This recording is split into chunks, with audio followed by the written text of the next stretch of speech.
好，弟兄姊妹早晨，請打開聖經耶利米書第1章第1節去到第10節。舊約聖經耶利米書第1章第1節到第10節。如果你揾到，請聽我讀第1節。便雅憫地阿拿特城的祭司中，希勒家的兒子耶利米的話記在下面。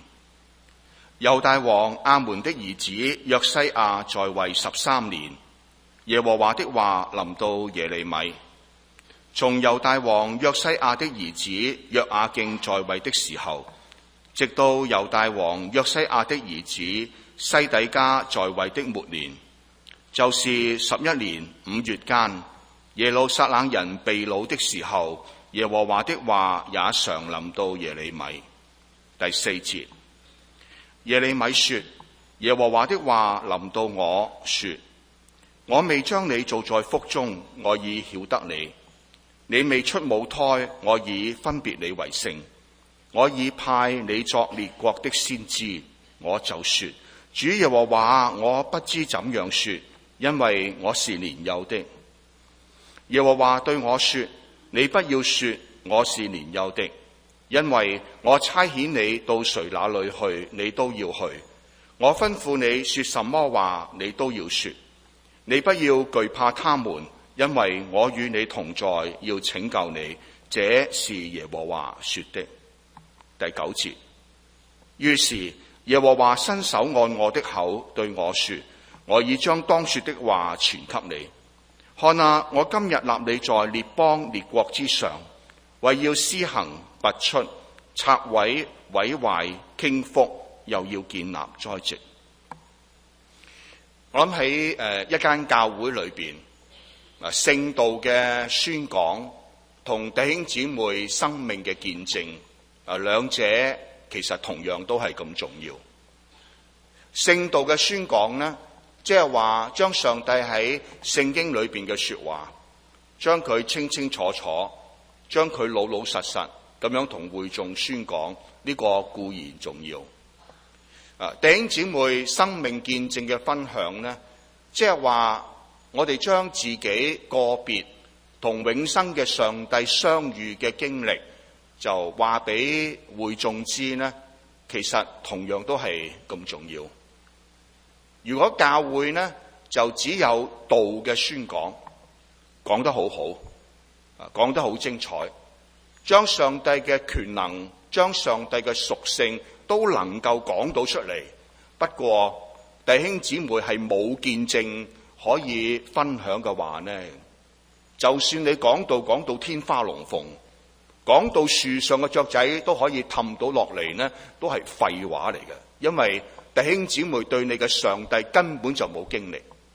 所以教會呢，我哋唔單止要有道嘅宣講，更加亦都需要呢弟兄姊妹可以有見證嘅分享。嗱，只要呢講見證嘅人，佢冇作假見證啦。只要講見證嘅人呢，佢知道乜嘢叫做講見證啦。嗱，我喺教會好多年呢，其實發覺好多人唔知道乜嘢叫做講見證噶。有啲人就誤會咗呢，就以為叫佢出嚟講嘢，講嘢唔係等於講見證。有啲人又搞錯咗呢，就以為叫佢出嚟講道，所以開口就教訓眾人。唔係，講見證係講神喺你生命當中嘅作為，你要見證佢係真實嘅，見證佢嘅作為，嗰個叫做講見證。如果你真係喺度講緊見證，見證緊上帝嘅話呢，咁雖然嗰個呢係你好個人嘅經歷，不過呢個經歷嘅本身就已經有道嘅成分。其實頭先我哋讀嘅經文，你有冇發覺其實就係耶利米嘅見證啫嘛？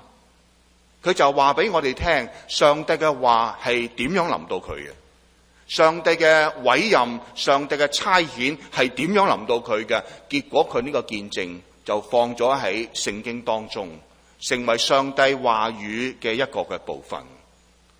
耶利米嘅見證呢，其實係由第4節開始嘅。咁第1節去到第3節，我哋就可以理解呢係呢個見證嘅引言或者係開場白。當然我哋都明白呢三節經文呢，更加係整部耶利米書開始嘅時候嘅一段說話。我哋先睇下呢三節經文。讀呢三節經文嘅時候呢，弟兄姊妹會發覺呢，有好多個名詞帶出咗好多個人名，就地名等等。就第二節呢，就提到一個國家嘅名猶大，亦都提到呢上帝嘅名耶和華。不過喺眾多個名詞當中呢，其實最重要呢係一個出現咗兩次，就係說話。第一節呢，佢講說話，邊個嘅說話？耶利米嘅說話。第二、第三節呢，佢又係講說話，邊個嘅說話？今次就係耶和華嘅說話。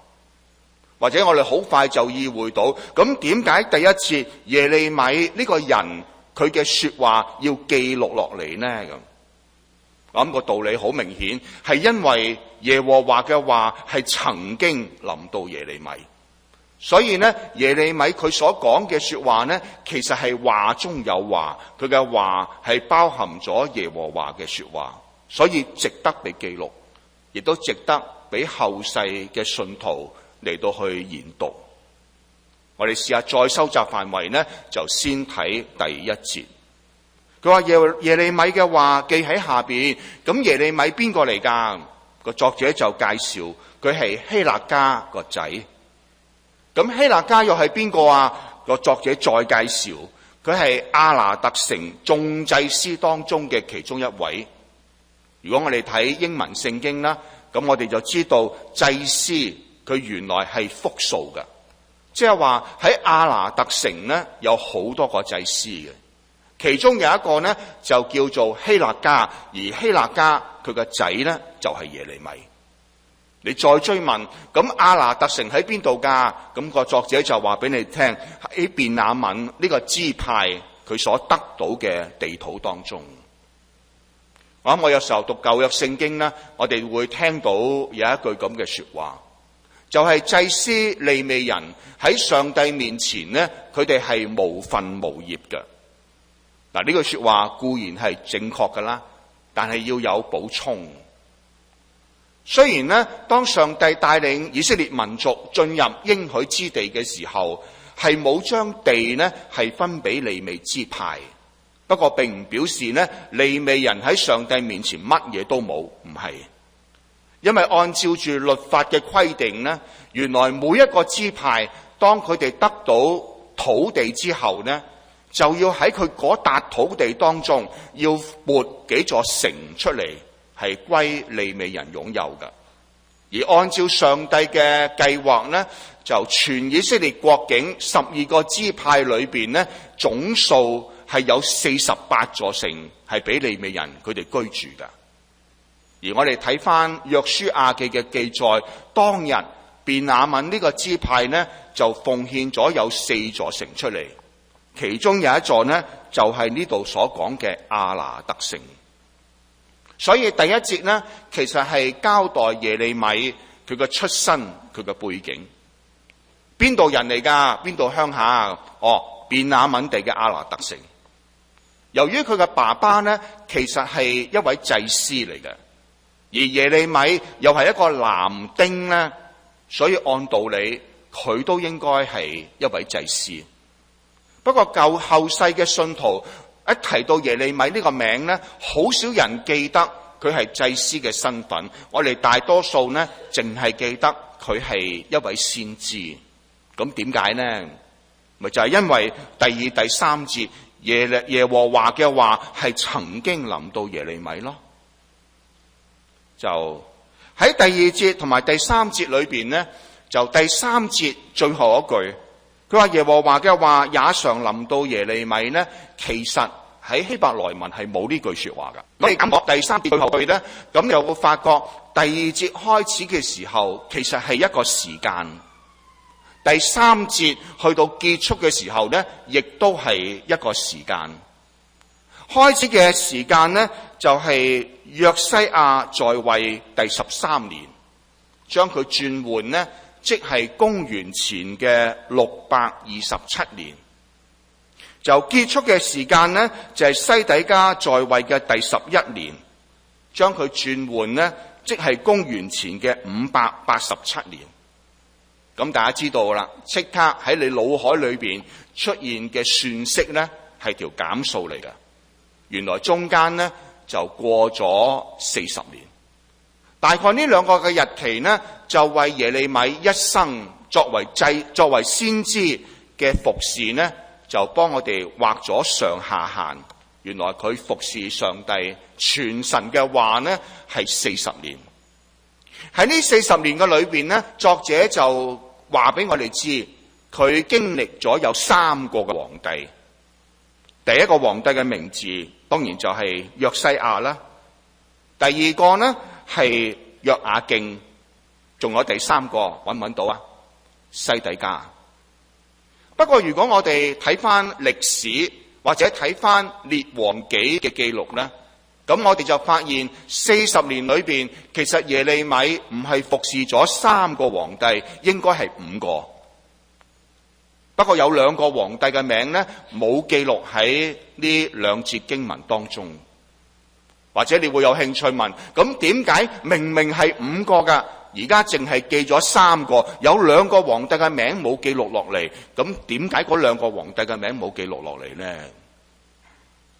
咁如果我哋睇翻列王紀嘅記載呢，我哋又好容易有答案。因為嗰2個皇帝呢，就名字冇記錄落嚟嘅，係因為佢哋每一個呢，在位嘅日期都只不過係做咗3個月咁大把，咁就冇得做啦。我諗我哋嘅常識就話俾我哋知，喂，做皇帝好少做3個月就冇得做喎。咁點解嗰2個王只係做咗3個月就冇得做呢？聖經亦都有答案。第一個呢，名冇記錄落嚟嘅嗰個皇帝就叫做約哈斯，佢做咗3個月就冇得做。個原因係因為外國勢力介入，就埃及嘅法老呢廢咗佢，就改立約雅敬為王。約雅敬駕崩，佢個仔約雅斤繼位。不過約雅斤又係做咗3個月又冇得做，個原因係另一個外國勢力介入，巴比倫帝國廢咗佢，就改立西底家為王。或者聽到呢一度呢，大家立時就會意會到耶利米佢生存嘅時代，佢服侍上帝嘅時代，其實猶大呢個國家風雨飄搖。邊個可以做你嘅皇帝？邊個可以做你嘅話事人？唔到你哋揀，真係左一巴右一巴。有好多嘢真係唔到佢哋選擇。大時代裏邊嘅小人物、小角色，根本冇辦法可以左右嗰個大局。咁耶利米就係生存喺一個咁樣嘅時代嘅裏邊。咁同樣呢，有時候我哋都係一啲小薯仔嗬，有時候都感覺到呢，有好多嘢都係無能為力，我哋都改變唔到乜嘢嘅事情，有好多嘢都唔到你揀，唔到你選擇，你可以爭取，你可以抗爭添，不過最後嘅結果呢，都係唔到你話事。我諗有時候嗰種無奈嘅感覺、無力嘅感覺都係好真實。不過喺耶利米佢嘅一生當中呢，我又見到有一份嘅自由，嗰份嘅自由就係每一次當上帝嘅話臨到耶利米嘅時間，耶利米佢都選擇謙卑順服，甚至係帶住犧牲捨己嘅精神，佢就按照上帝嘅話、上帝嘅吩咐而行。當中有冇掙扎呢？有㗎。有冇眼淚呢？有㗎。因為好多次，因為佢傳講上帝嘅話係被下在監裏，有好多人想攞佢條命，不過佢仍然選擇忠於所託，為主嚟到宣講佢嘅話語。咁有時候呢，隔離嗰個係點樣呢？就係你真係管佢唔到嘅。就算嗰個同你好 close 有親屬關係嘅，你都冇辦法左右佢嘅決定。不過自己嘅生命係自己嚟到去負責。我希望弟兄姊妹，如果今天上帝嘅話都臨到你呢，你唔好賴隔離，唔好賴社會，唔好賴周邊嘅事情，自己嘅生命係自己決定嘅。希望上帝嘅話臨到你嘅時候，你都有嗰份嘅自由，按住神嘅旨意而回應。呢個係我想帶俾你第一個嘅訊息。耶利米嘅見證呢，由第4節開始去到第10節，稍為分析呢，原來係兩個嘅段落嚟㗎。第4節去到第8節呢，就係第一個段落，第9、第10節係另外一個段落。咁點解第4去到第8節係一個段落呢？因為你會見到有一個首尾呼應嘅結構。第4節開始嘅時候就話耶和華嘅話臨到我說。第8節去到結束嘅時候就話這是耶和華說的。兩句說話呢，就一頭一尾呢，就標記咗第一個段落嘅開始同埋結束。咁我哋先睇呢一個嘅段落。呢個段落呢，其實係由3段說話所組成嘅。第一段呢，就係第5節同埋第6節，上帝同耶利米說話。上帝就話：我未將你造在腹中，我已曉得你；你未出母胎，我已分別你為聖，我已派你作列國的先知。總共有5句。稍為分析呢，你就會見到呢係4+1咁嘅佈局。個意思即係話呢，頭嗰4句呢係一組。喺頭嗰4句所營造嘅背景底下，咁就上帝跟住講最重要嘅第5句：我派你作列國的先知。頭嗰4句呢，我哋又注意到呢，其實佢係兩句係平衡嘅。就我未將你造在腹中，你未出母胎，我已曉得你，我已分別你為聖。4句說話裏邊呢，再分析呢，你就會發現其實佢牽涉咗有3個時間。第一個時間就係我未將你造在腹中。咁呢個時間呢，就有啲似有時候爸爸媽媽同啲小朋友傾偈嘅時候就會講噶啦。我同你媽咪拍拖嘅時候，你都唔知喺邊。嗰個真係未將你造在腹中啊，真係唔知你喺邊啊，嗰個時候。第二個時間呢，就係你未出母胎，即係話喺阿媽個肚未啊？喺啦，出世未？仲未？仲喺阿媽個肚度。我諗呢個係第二個時間。仲有第3個時間，就係當耶利米聽到上帝同佢講呢一番話嘅時候，出咗世未啊？出咗咯，大個仔添。咁幾大個啊？唔係好大個啫，因為根據第6節耶利米嘅說話就係因為我係年幼嘅。咁你知道英文係 I'm a boy， 仲係好細個嘅時候呢，上帝嘅話就已經臨到耶利米。咁弟兄姊妹，當你讀到神同耶利米講嗰幾句說話嘅時候呢，就又未將你做喺腹中，又未出母胎，又已經曉得你，又已經將你分別為聖。嗱，你就讀到呢番說話呢，你千祈唔好用一個好理性、好科學嘅角度走去分析佢。如果你用一個好科學、好理性嘅角度去分析佢呢，你會搞到自己好亂嘅。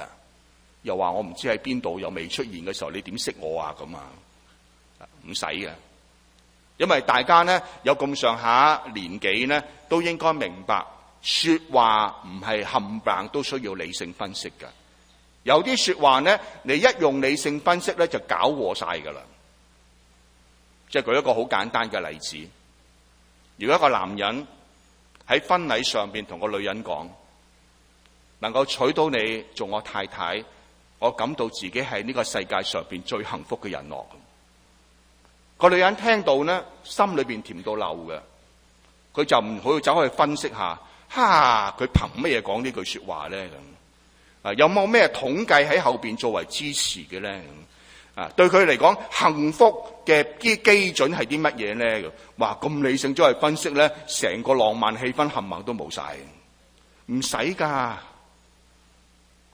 我諗同樣，當耶利米聽見上帝同佢講呢番說話嘅時候，我諗耶利米唔會搞到自己好亂嘅。佢吸收嘅信息其實好簡單嘅，就係而家同佢講說話噶，就係佢嘅創造主。創造主對佢嘅生命有絕對嘅主權，而創造主有一個計劃。喺呢個計劃當中，耶利米呢係會佔一個好重要嘅位置，因為上帝跟住就話：我派你作列國的先知。我哋留心，上帝唔係淨係叫耶利米你做猶大呢個國家嘅先知啦，唔係啊，係做列國嘅先知。立刻就將佢嘅視域拉得好闊，同時個責任都好重。難怪呢，當耶利米一聽見上帝委以重任，佢嘅反應就係受寵若驚。佢嘅回應就記錄喺第二段說話，即係第6節。佢就話：主耶和華，我不知怎樣說，因為我是年幼的。我諗呢句說話呢，字面嘅意思就好簡單啦。其實耶利米係講出佢自身嘅限制。佢話：我咁細個，我唔識講噶噃。你知道做先知呢，就係要講噶嘛。耶利米話：我咁細個，我邊然識講啊？係啊，咁細個好難講噶噃。我諗呢個嘅限制呢，唔係耶利米佢獨有嘅。我諗一般嘅年輕傳道人今日咧，其實都面對呢一個嘅限制。如果你好細個、好後生，你就站台講道咧，坐喺度嘅叔叔伯伯，即係 uncle auntie，冚唪唥都年紀大過你嘅，你好難講噶。即係你同我講人生啊，你同我講道理啊，你得咩？你憑咩啊？就憑你神學院嗰幾年咁大把，你就同我講人生講道理，其實年輕嘅傳道人真係好難嘅。有時候香港人講嘢仲即係說話係好抵死噶嘛，跟住一句就得埋你，戒咗奶未啊你咁，即係乳臭都未乾，你同我講人生講道理，你得咩？所以呢，對耶利米嚟講，我咁細個，我邊識講啊？我諗佢係講出咗呢，佢真實佢自己嘅考慮，佢真係覺得自己唔得噶。但係說話嘅後邊呢，就好明顯，仲有2個言外之音係上帝聽到噶。第一個言外之音呢，就係我咁細個，我唔識講噶噃。神啊，你揾第二個啦。仲有第2個言外之音呢，就係上帝啊，我咁細個，我唔識講噶，你揾第二個啦，我驚噶嘛。咁呢2個嘅言外之音呢，上帝冚唪唥都收到，所以就有第3段說話，即係第7節同埋第8節。第7節同第8節呢，其實上帝係俾咗耶利米2個吩咐，2個呢唔係正面嘅吩咐，你要，係2個反面嘅吩咐，你不要。2個吩咐呢都跟一個因為，讀一讀呢，你又明噶啦。第7節，上帝第1個吩咐就係你不要說我是年幼的，跟嘅因為係因為我差遣你到誰那裏去，你都要去；我吩咐你說什麼話，你都要說。第2個吩咐呢係第8節，你不要懼怕他們，跟嘅因為係因為我與你同在，要拯救你。咁上帝聽得出呢，耶利米佢想推啊，所以上帝就話：你唔好同我講我係年幼嘅，我叫你呢去同邊個講，你就同邊個講；我叫你講乜，你就講乜。嗱，弟兄姊妹千祈唔好以為呢個任務呢就係好容易，聽落就容易，實際就好艱難嘅。叫你同邊個講就同邊個講，叫你講乜就講乜，好難噶。即係如果呢，就上帝吩咐我，一陣間聚會完咗呢，去到邊個商場食飯嘅時候呢，就會碰到一個呢兇神惡煞嘅彪形大漢，成本連環圖都紋咗個身度噶啦。咁上帝話：你同嗰個人講嘢啦。嗱，我已經驚驚地噶啦，即係有生命危險噶嘛。咁講咩啊？咁我引下香港嘅一個情況就係，如果上帝話你同佢講啦，佢話禁煙區裏邊抽煙好乞人憎，好臭咁。嗱，話我哋夠唔夠膽即係當口當面同一啲人講呢啲咁嘅說話咧？話我咁講完之後實俾人揼噶啦。所以你明嗬？叫你同邊個講就同邊個講，叫你講乜就講乜。你會真係簡單容易嘅。不過頭先我嗰個例子係誇張咗啲嘅，試下轉一個簡單啲嘅現實啲嘅情況啦。如果一陣間散會，上帝就吩咐你，你同阿邊個弟兄或者姊妹同阿某人講嘢啦。嗱，我估你應該放心好多啦。喺教會講嘢應該唔會有生命危險噶嘛，係咪啊？或者俾人夾咗翻大陸噶嘛，應該唔會噶嘛，應該嗬。就所以咧，你已經定好多啦。放心講啦咁。咁係咪一講你就叫你去做咧？咁又唔會噶噃。你係問清楚先咯。講乜嘢啊？咁如果上帝吩咐你咧，同阿某君講一句佢啱聽嘅說話咧，咁你唔介意講咯。但如果叫你同阿某君講句得罪佢嘅說話咧，我諗你就猶豫啦。做乜要我講啫？教會咁多人，做乜要我做醜人啫？叫嗰個啊嘛，嗰個同佢 friend 好多噶嘛，叫嗰個講啦。我諗我哋就會猶豫。所以上帝話：我叫你同邊個講，你就同邊個講；叫你講乜就講乜，好難噶。上帝知唔知道耶利米佢驚咧？知，所以上帝話咪話咯：你不要懼怕他們，因為我與你同在，要拯救你。上帝有應許啊！不過聽完上帝嘅應許仲驚，即係實有事啦。你話要拯救我，係咪啊？所以危險係預咗噶啦。不過上帝話你唔使驚，我會救你嘅。我諗而家要考嘅就係耶利米對上帝嗰個應許嘅信任有幾多？信得過呢？知道有危險噶啦，不過唔怕，上帝話過會救我嘅。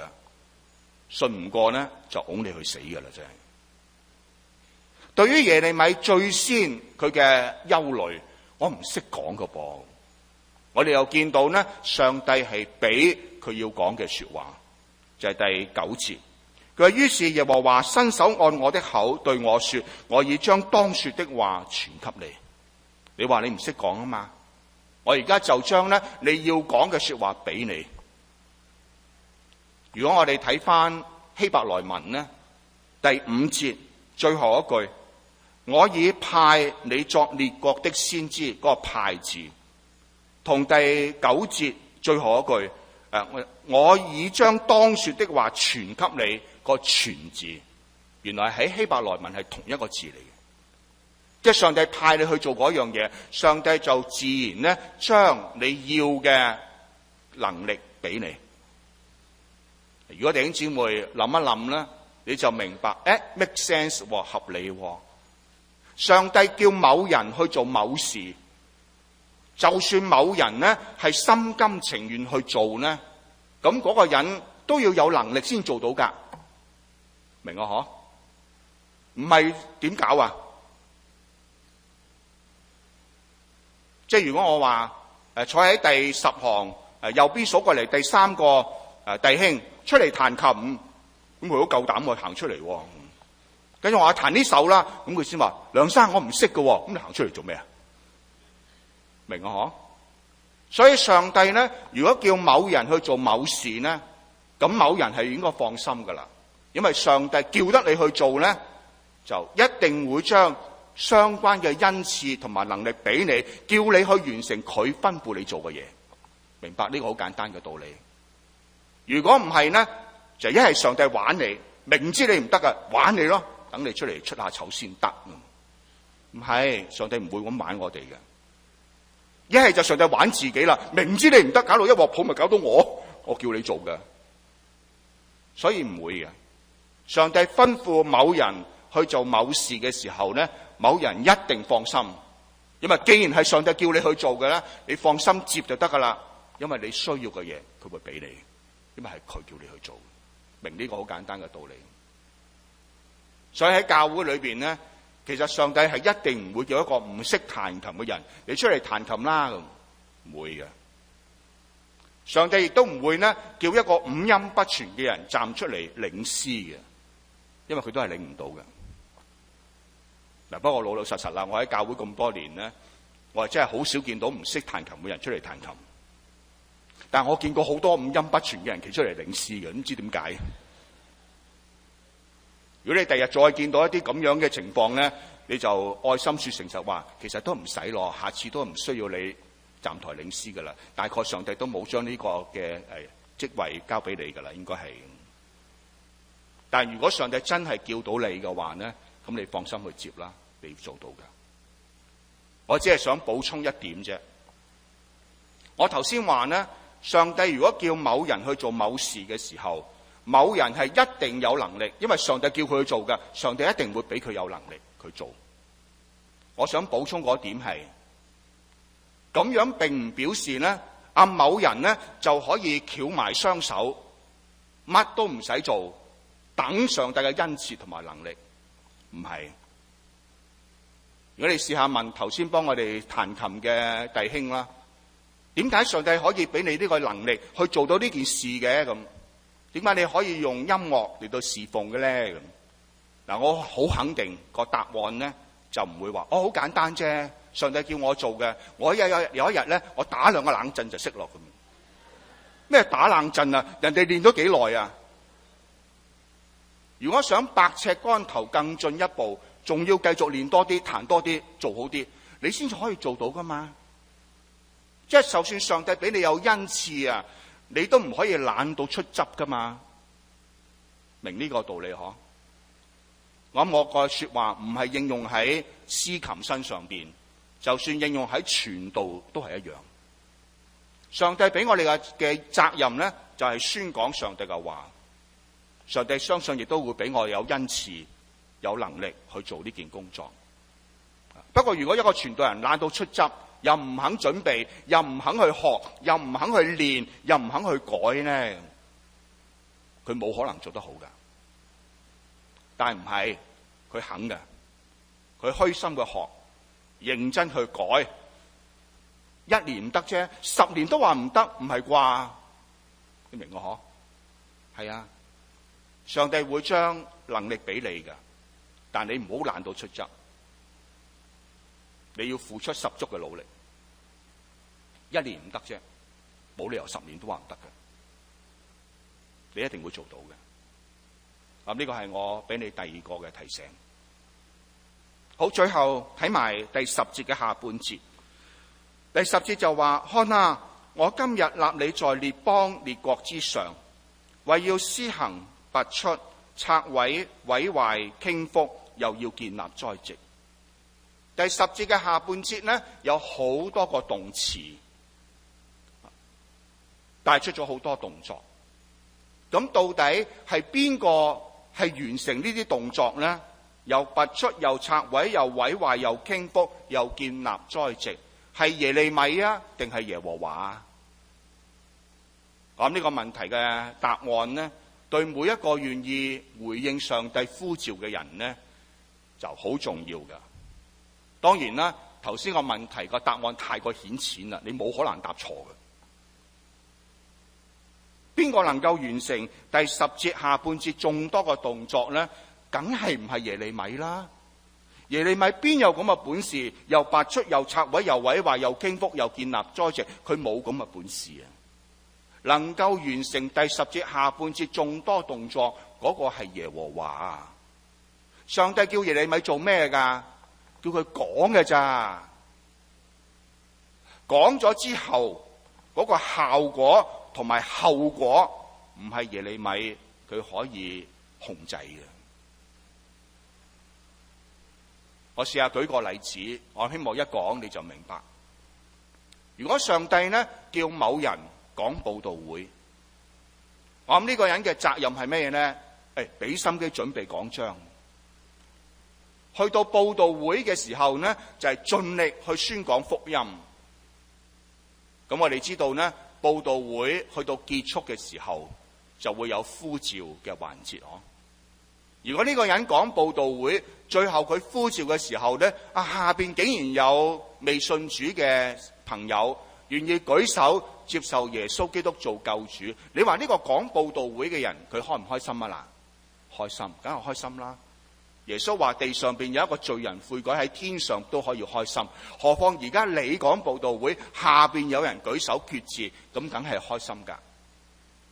不過開心還開心，你就唔可以沾沾自喜，以為呢，哇！我真係犀利啊，我真係巴閉，我真係架勢啊！憑我3寸不爛之舌，30分鐘演講，一個人生命做改變，病態賭徒就決定戒賭，沉淪毒海嘅青少年就決定戒 K， 我幾犀利啊！嗱，呢啲明顯諗多咗。如果你咁犀利，仲使耶穌嚟嘅？靠你咪得咯，改變世界就靠你啦。唔好諗多咗啊，唔關你事噶。當然調翻轉呢，如果佈道會講完啦，最後呼召連一個也沒有，你估下呢個講佈道會嘅人會唔會唔開心啊？會，係，你唔好咁清高先，以為佢哋冇嘢嘅咁樣，佢哋都會唔開心噶。不過唔開心呢，就唔會去到一個階段，將所有嘅責任都攬晒上身，因為歸根究底都係唔關你事，你做嘅已經做咗噶啦，你冇懶，你冇求其，你冇是但，你已經盡咗你嘅責任去準備，盡咗自己嘅努力去宣講，最後下邊嘅人冇反應，咁都唔關你事噶。下邊嘅人冇反應有好多個原因噶嘛，有啲人呢，就係唔係淨係你講冇反應啊，係人講佢都冇反應噶，咁嗰啲係注定落地獄噶啦嘛，你明個嗬？所以唔好太過上心，因為都係唔關你事。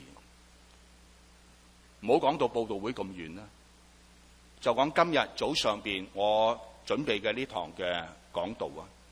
我嘅責任呢，就係有講章，盡力去講。效果同後果，我有冇得保證，有冇得負責？我梗係冇啦。會唔會我哋中間有啲人由頭到尾一句說話都聽唔入耳咧？睇樣都有幾個，絕對有可能噶，有好多原因喺後邊噶，我冇辦法去控制噶呢啲嘢係。但又會唔會喺我哋中間有啲弟兄姊妹由頭到尾句句說話入心入肺，上帝喺度同佢講緊說話，絕對有咁嘅可能性。我都見到有好多人好認真、好留心去聽到。我可以負責，我保證，我邊有本嘅咁嘅能力去保證？我只可以做好自己嘅責任㗎咋。如果你能夠睇得通呢點呢，原來侍奉神呢唔使搞得咁複雜嘅，盡咗自己嘅力，將個後果同結果呢都交翻出嚟。因為確實有好多嘢唔係冚唪唥都喺你嘅掌握當中，上帝有佢自己嘅工作。我哋服侍上帝呢，但求係無愧於心，又無愧於神，咁就夠噶啦。我希望今日早上邊借呢10節經文同你分享咗3個嘅信息。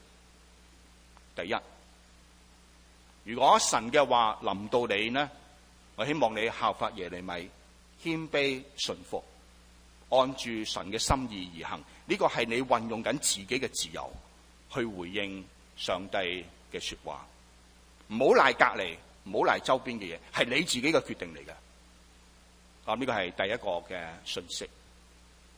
第二，如果上帝將一個任務交俾你，將個責任交俾你咧，放心去接，因為你一定做到㗎，因為係佢叫你做嘅，佢自己會負責。第三，就係當你願意去做上帝要你做嘅事嘅時候，記得你只係做自己嘅本分啫，以後啲嘢你唔需要介意，係神自己會跟嘅。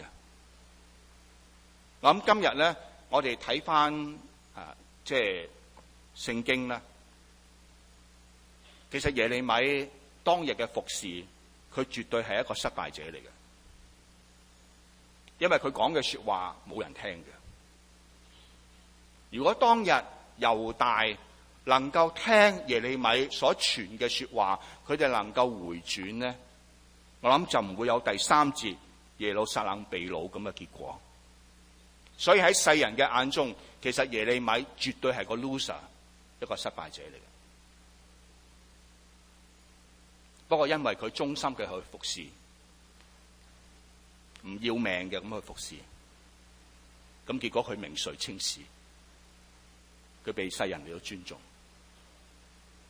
所以呢，中國人有一句說話都好有意思嘅，佢係成敗不足論英雄，唔係睇你成唔成功就話你係咪一個好嘅僕人，唔關咁樣嘅事。我哋只係盡力做咗上帝要我哋做嘅嘢，其他啲嘢放低啦，唔好太過介意。求主幫助我哋，讓我哋喺今日早上邊聽到上帝嘅說話。如果喺2016一個新嘅年度嘅裏邊，神真係有嘢差遣你嘅話，放心去做啦，接啦，你做到㗎。